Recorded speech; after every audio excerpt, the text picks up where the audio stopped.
Pacific Theater, June 1942. The morning sun climbed slowly over Akutan Island, a remote speck of volcanic rock in the Aleutian chain where fog clung to the earth like a shroud. The wind carried the salt of the Pacific and the smell of wet tundra. On this desolate shore, where seabirds wheeled and cried above black sand beaches, a Zero fighter lay crumpled in the muskeg, its rising sun insignia still vivid against the dull green camouflage. The aircraft had settled nose down, tail pointing skyward at an unnatural angle, as if frozen mid-dive into the soft earth. Its propeller blades were bent backward like broken fingers. When the American patrol finally reached it on July 10th, 34 days after the pilot had died alone in his cockpit, they approached with the caution of men who had learned to respect their enemy. What they discovered in the wreckage that day would alter the course of the air war in the Pacific and shatter assumptions that had been written in blood. Across 1,000 miles of ocean, the Zero had become legend by then, a ghost that materialized from clouds to tear through American formations with a grace that seemed almost supernatural. At Pearl Harbor, Zeros had swept the skies clear of resistance. Over the Philippines, they had massacred the remnants of MacArthur's Air Force. In the skies above Wake Island, they had danced through anti-aircraft fire that should have shredded them, untouched and untouchable. American pilots who survived encounters with the Zero spoke of it in tones usually reserved for natural disasters, something that could not be fought, only endured or avoided. The aircraft could outturn anything the Americans flew. It could outclimb them. At low speeds, it moved with a responsiveness that made American fighters feel like trucks by comparison. In the desperate early months of 1942, when Japan seemed unstoppable and the Pacific burned, the Zero was more than a weapon. It was proof of a disturbing possibility that the West had miscalculated everything about their enemy. Before the war, Western intelligence had been certain of Japanese inferiority in technological matters. The belief was institutional, repeated in briefings and training manuals with the confidence of assumed truth. Japanese aircraft would be crude copies of Western designs, assembled by a workforce that lacked the precision and innovation of American or British engineers. Japanese pilots would be poor flyers, their vision hampered by racial characteristics that were discussed in pseudoscientific terms that now seem obscene. These were not fringe beliefs but accepted wisdom, printed in official documents and taught to cadets. When the Zero first appeared in combat over China in 1940, reports of its capabilities were dismissed as exaggeration or propaganda. Even after Claire Chennault, commander of the Flying Tigers, sent detailed warnings about the Zero's performance based on first-hand observation and captured intelligence, his reports were filed away and largely ignored. The cost of that certainty would be paid in the blood of pilots who went into battle expecting an inferior enemy and found instead a predator. The Marines who secured the Akutan Zero worked carefully, photographing every detail before the salvage team arrived. The pilot, Petty Officer Tadayoshi Koga, was still in his seat, his body preserved by the cold. He had been 21 years old, a recent graduate of the Tsuchiura Air Group, trained in the rigorous tradition that produced some of the finest naval aviators in the world. His death had been mundane. A bullet had severed his oil return line during the attack on Dutch Harbor, and without oil pressure, his engine had seized. He had chosen to set down on what appeared to be flat ground rather than ditch in the sea, not knowing that the green expanse was muskeg that would flip his aircraft the moment his wheels touched. The impact had snapped his neck. He had survived the battle only to die alone, inverted, on an island so remote that even the indigenous Aleuts rarely visited it. The Americans buried him with military honors, a gesture that spoke to the strange respect that combat breeds even between enemies. But it was not the pilot that commanded their attention. It was the machine. When the salvage team finally extracted the Zero from the muskeg and transported it to Naval Air Station North Island in San Diego, the analysis began immediately. Engineers and test pilots approached the aircraft with the mix of curiosity and caution reserved for enemy technology. They measured and weighed every component. They photographed the cockpit layout, the control systems, the ammunition feeds. They analyzed the metallurgy of the airframe and the composition of the fabric that covered the control surfaces. And as the data accumulated, a picture emerged that was both impressive and profoundly disturbing.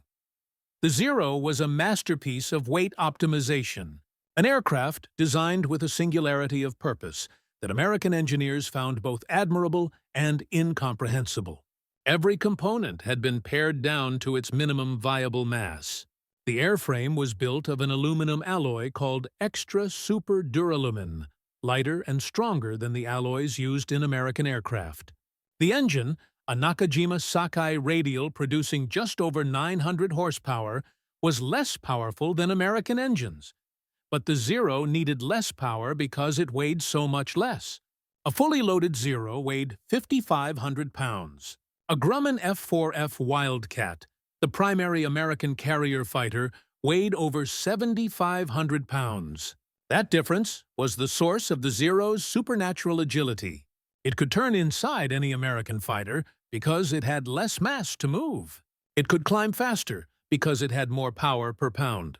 At low speeds, where dogfights happened, it was simply a superior machine.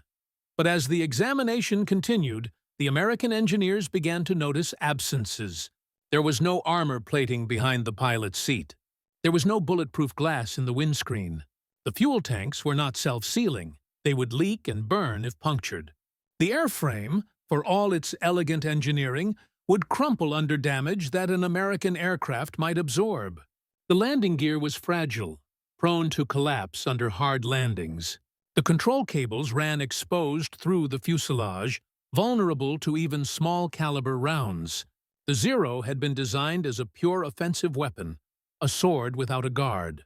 Its creators had chosen performance over protection, with a completeness that revealed an entirely different philosophy of air combat. American test pilot. Lieutenant Commander Eddie R. Sanders flew the repaired Zero for the first time in September 1942, lifting off from North Island's runway with a mixture of excitement and apprehension. The moment the wheels left the ground, he understood why American pilots had been dying. The Zero was responsive in ways that American fighters simply were not. It answered to control inputs with immediacy, as if thought and action were compressed into a single moment. In a climbing turn, it seemed to hang in the air, defying the physics that governed other aircraft. Sanders pushed it through a series of aerobatic maneuvers, feeling out its limits, and found that those limits were far beyond anything he had experienced in American fighters. But he also found the vulnerabilities. The controls became heavy and unresponsive at high speeds. Above 300 miles per hour, the Zero wallowed and resisted, its lightweight airframe flexing under aerodynamic loads it had not been designed to handle. In a dive, it accelerated poorly, and the ailerons became almost immovable. Sanders reported back with clarity. The Zero was dominant in a turning fight at low speeds, but it could be defeated by American fighters that used their strengths, diving speed, ruggedness, and firepower. While avoiding the turning engagement, the Zero was designed to win. This knowledge spread through the American naval aviation community with the speed of revelation. Tactics were rewritten. Pilots were trained to avoid dogfighting with Zeros at low altitude and slow speeds. Instead, they were taught to use hit-and-run tactics, diving from altitude to make a firing pass, and then using their superior speed to extend away before the Zero could bring its maneuverability to bear. The Thatch Weave, a defensive formation that allowed two fighters to cover each other and prevent the Zero from getting on either one's tail, became standard doctrine. American pilots were instructed to never follow a Zero into a climb, never try to turn with it, and never assume they could outmaneuver it in a slow-speed fight. These tactics worked. American kill ratios began to improve. The Zero was still dangerous, but it was no longer invincible. Yet the absence of armor haunted the Americans who studied the captured aircraft. They could not understand the thinking behind it. American fighters had armor plate that could stop rifle-caliber rounds. They had self-sealing fuel tanks that would close around bullet holes, preventing catastrophic fires. These features added weight, certainly, but they brought pilots home alive. The Zero's designers had chosen differently. They had accepted that their pilots would be vulnerable, calculating that the performance advantage gained by eliminating protective features was worth the cost in blood. To American engineers, this seemed like madness. To the Japanese Naval Air Staff, it was logic. Their doctrine emphasized the decisive battle, the climactic engagement where superior skill and superior aircraft would annihilate the enemy. In such a battle, the best defense was a good offense. A pilot who could outturn and outclimb his opponent did not need armor because he would never be in a position to be shot. And if he was shot, if the enemy somehow gained advantage, then armor might delay death but would not prevent it. Better to have a fighter that could dominate the engagement from the start. This philosophy was rooted in culture and experience. The Japanese Naval Air Service had developed in an environment where resources were limited, and every kilogram of weight represented a strategic choice. Japan lacked the vast industrial capacity of the United States. It could not afford to build large numbers of heavy fighters with powerful engines. Instead, it built lighter aircraft with less powerful engines and achieved superior performance through weight reduction and aerodynamic refinement. The Zero was the ultimate expression of this approach, an aircraft that wrung every possible advantage from limited resources. It was also an expression of Bushido, the warrior code that valued skill and spirit over material protection. A samurai did not wear heavy armor because it restricted movement and suggested fear. The Zero's lack of protection was a statement. Our pilots are so skilled that they do not need armor. Our pilots are so committed that they accept the risk. This was not recklessness, but a calculated strategic and cultural choice. American pilots did not think this way. They came from a culture that valued life, that sought to bring its warriors home, that saw death in combat as a tragedy to be avoided whenever possible, rather than a potentially honorable outcome.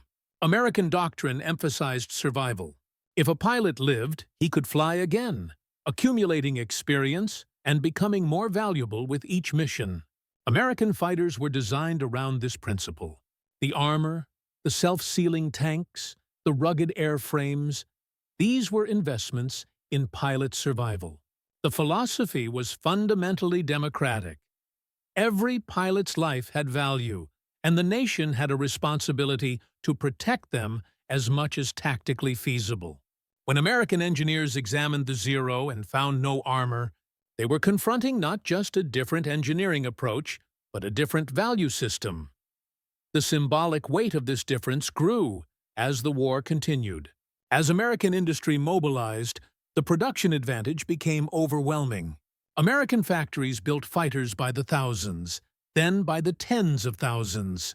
The Grumman F6F Hellcat, which entered service in 1943, was designed specifically to counter the Zero using the lessons learned from the Akutan aircraft.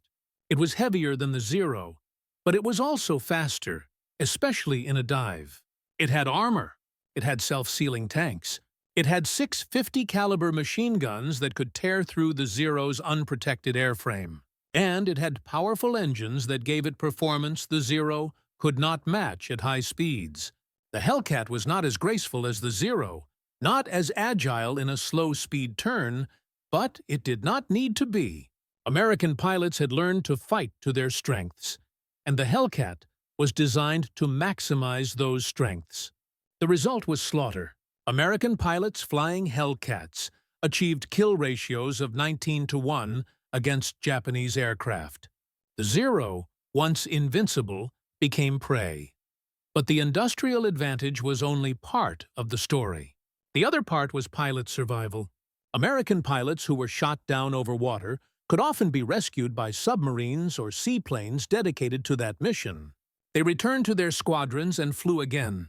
Japanese pilots, lacking comparable rescue infrastructure and flying aircraft that burned easily when hit, died in far greater numbers. As the war progressed, Japan's pool of experienced aviators dwindled while America's grew. By 1944, American squadrons included veterans with dozens of missions and multiple kills. Japanese squadrons increasingly consisted of barely trained replacements, flying obsolescent aircraft against overwhelming numbers. The Zero's lack of protection, acceptable in the early war when Japanese pilots were superbly trained and American forces were off balance, became a fatal liability in the attritional combat of 1943 and beyond. The lightweight airframe that had made the Zero so agile also made it a death trap. There is footage, grainy and overexposed, of American gun camera film from 1944. It shows a Zero attempting to evade, turning tightly, the pilot using every trick of his diminished training. The American fighter, a Hellcat or Corsair, does not try to follow the turn. It simply pulls up slightly, adjusts aim, and fires a burst. The .50 caliber rounds, visible as tracers, walk across the Zero's fuselage. The aircraft does not explode or disintegrate. It simply crumples, the structure folding as if the aluminum were paper. Fire blooms from the wing root where the fuel tanks are located, and the Zero begins to spiral downward, trailing black smoke. The pilot does not bail out. Perhaps he cannot, the cockpit already filled with smoke, or perhaps he chooses not to, preferring to ride the aircraft down in a final act of defiance or despair. The camera watches dispassionately as the Zero falls into the sea and disappears in a brief white splash. The entire engagement lasts perhaps 15 seconds. This was the reality of air combat over the Pacific in the war's later years, mechanized slaughter where industrial capacity and pilot protection mattered more than individual skill or aircraft elegance. The Haidom engineers and pilots who studied the Akutan Zero understood that they were seeing the physical manifestation of different national philosophies.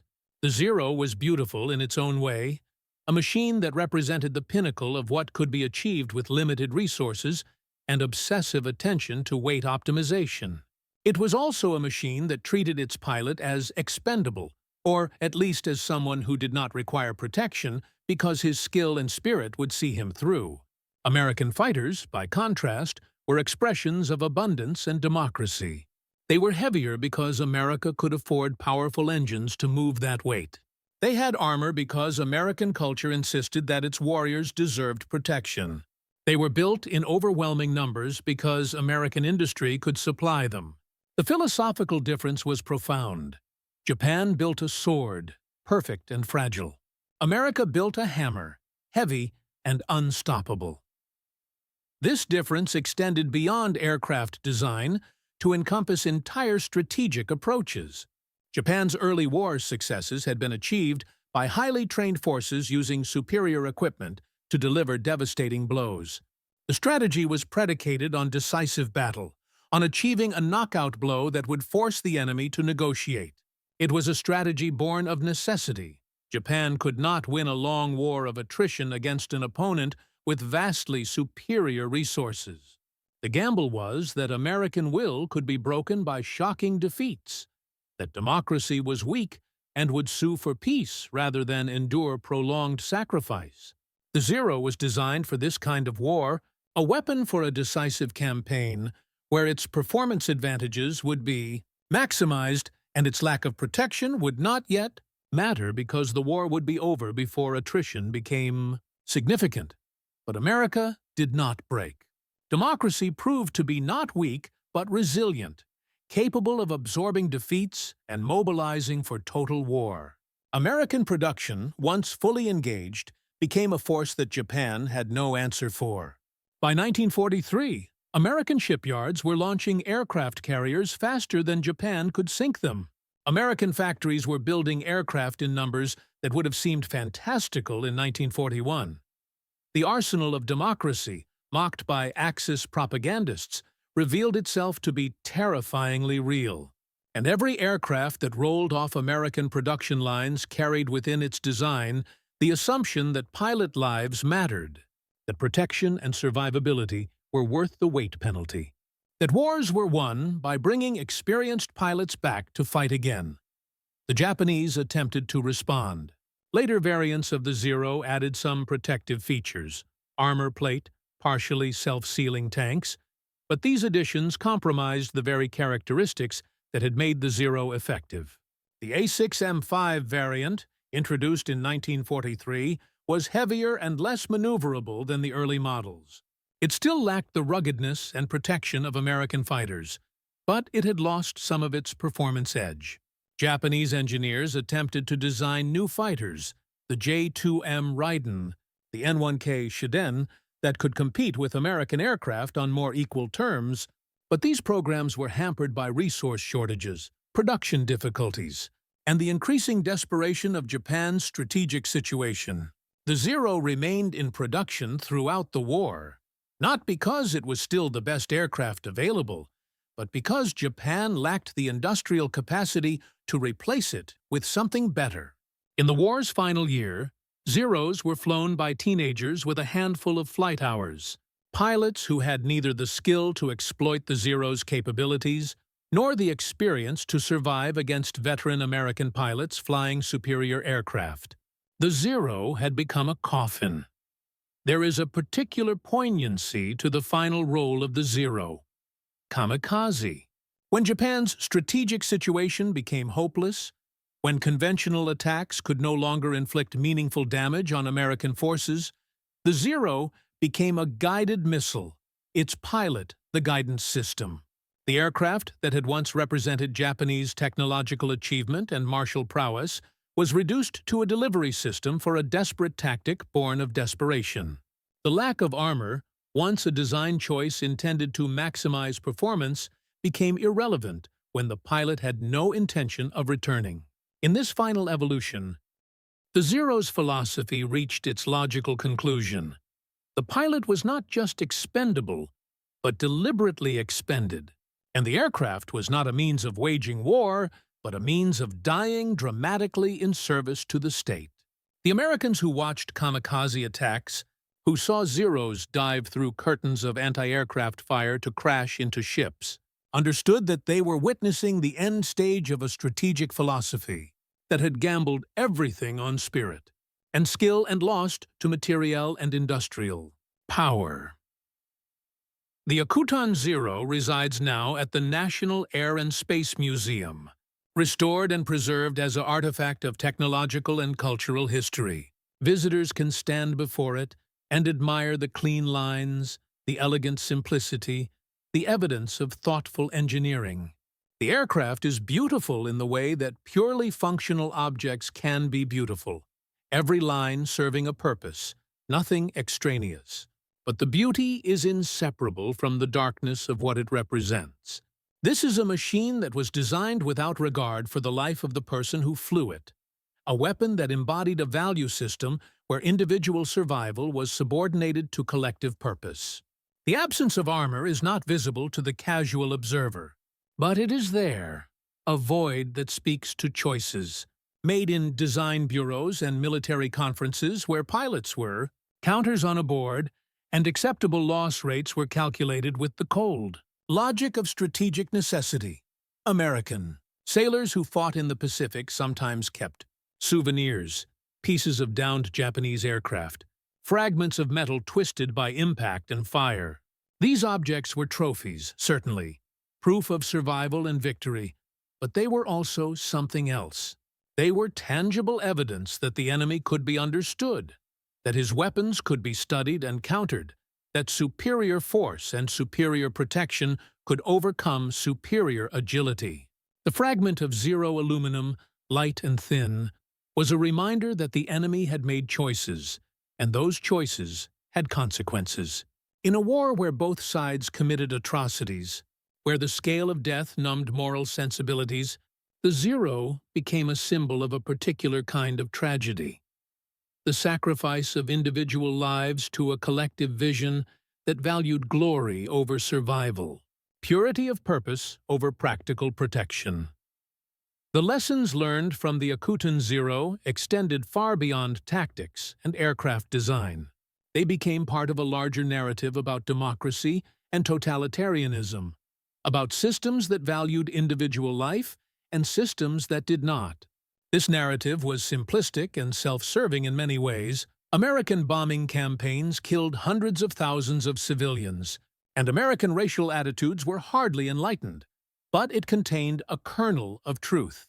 Democratic systems, for all their flaws, were structurally oriented toward preserving their citizens' lives. Totalitarian systems, whether fascist or militarist, treated individuals as instruments of state power, valuable only insofar as they served collective goals. The Zero, lacking armor, was designed by a system that accepted pilot death as a cost of doing business. American fighters, heavily armored, were designed by a system that sought to minimize that cost. The difference in philosophy was real, and it mattered. In the end, the war in the Pacific was decided by many factors: industrial capacity, strategic geography, intelligence breakthroughs, leadership decisions. But the encounter between American Marines and an abandoned Zero on a remote Aleutian island stands as a moment of clarity. In that crumpled aircraft, its pilot dead, its secrets exposed to enemy examination, the Americans found validation of their own approach and confirmation of the enemy's vulnerability. The Zero was magnificent and doomed, a weapon that embodied both the achievements and the fatal contradictions of the society that built it. It was faster and more agile than its opponents, but it burned when hit. It was flown by superbly trained pilots, but those pilots died and could not be replaced. It represented the perfection of a design philosophy that was, in the context of total industrial war, a dead end. The fog still rolls over Akutan Island, and the tundra grows over the scar where the Zero came to rest. The war moved on, consuming millions, reshaping the world, and the small drama of one young pilot's death became a footnote, significant only because his aircraft was recovered and analyzed. But in that analysis, in the careful measurements and test flights and tactical revelations, a truth emerged about how nations fight and what they value. The Zero had no armor because its designers believed that performance mattered more than protection, that victory would come through superior skill and superior machines, that the cost in lives was acceptable if it achieved the objective. America built its fighters differently, valuing the lives of pilots enough to accept weight penalties and performance compromises in exchange for better survival rates. In the long arithmetic of industrial war, that choice made all the difference. The hammer broke the sword, and the abundance of democracy, material and moral, prevailed over the elegant but brittle perfection of an empire that had calculated wrongly about what could be sacrificed and what must be preserved.